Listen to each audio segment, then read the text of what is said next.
Teh Dewi enggak? Ya, mohon saya mencoba menjawab yang Pak Haribawono ya, karena ini terkait dengan hak sipil pasca putusan Mahkamah Konstitusi. Jadi memang dalam tatanan hak sebagai warga negara, tentunya kami ini pada rel menjalankan amanat konstitusi, termasuk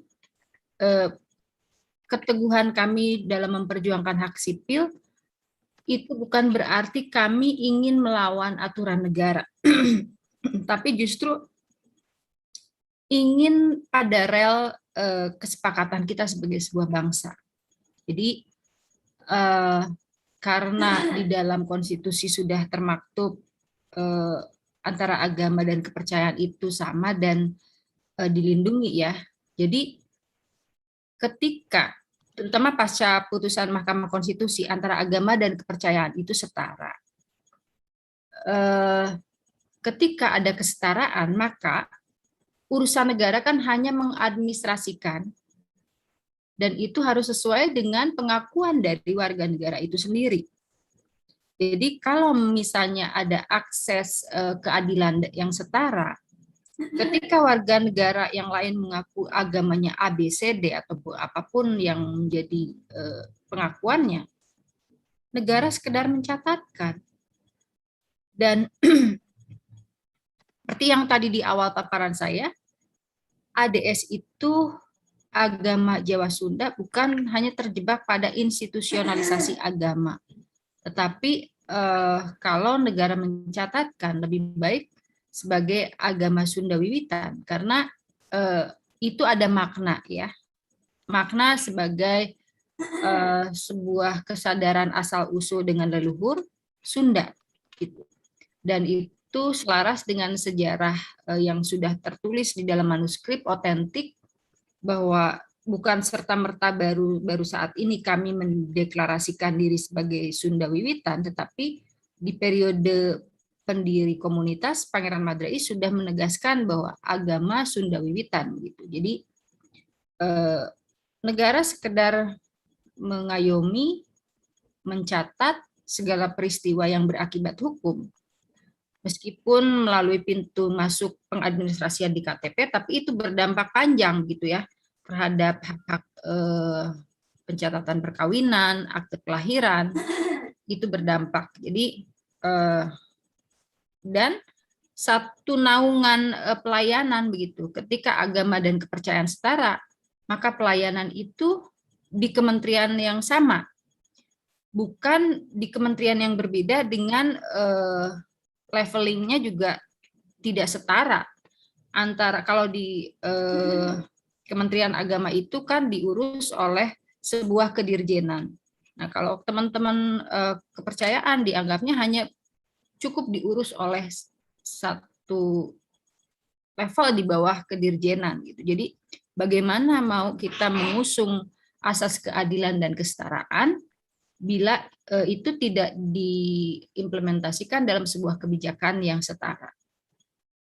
Jadi kalau mau dalam payung hukum pelayanan di Kementerian Agama, ya sebetulnya kami juga dikategorikan sebagai sebuah agama. Meskipun ada yang masih malu-malu mengatakan bahwa jangan diakui itu sebagai agama karena dikatakan itu sempalan atau aliran kepercayaan ya. Kita juga harus jujur mengakui apa itu aliran kepercayaan. Karena kalau aliran kepercayaan itu bukan dari sumber yang utama. Kami sendiri sumber dari utama karena bersumber dari kearifan lokal sendiri, bukan berasal dari sungai Hindustan atau Jazirah Arab atau Eropa. Kami bukan aliran kepercayaan, tapi justru sumber mata air yang ada di Nusantara.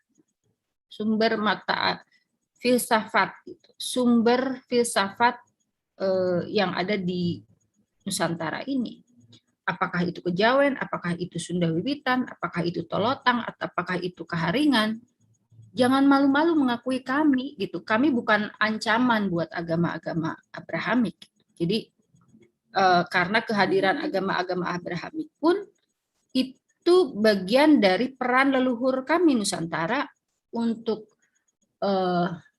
memberikan toleransi, berkembang dengan baik, dan akhirnya besar hanya di Nusantara ini.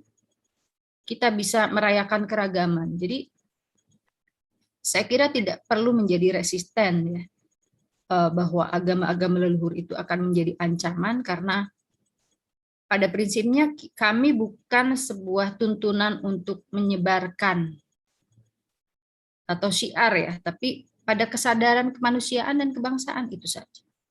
Kemudian ada lagi pertanyaan dari Kang Yana ya. Pendapat terkait masa sekarang mengalami kemunduran atau tidak ya, pewarisan pemajuan. Jadi kalau kami memahami atau merefleksikan pada saat sekarang terkait pewarisan ajaran, pengembangan ajaran, memang kita dihadapkan pada tantangan perkembangan zaman, tetapi dengan adanya perkembangan zaman yang begitu besar, itu kami manfaatkan sebagai peluang untuk memberikan estafet pemahaman ajaran itu kepada anak-anak muda dengan cara yang pengemasan yang tidak atau mudah diterima gitu ya, dengan bahasa-bahasa yang sederhana.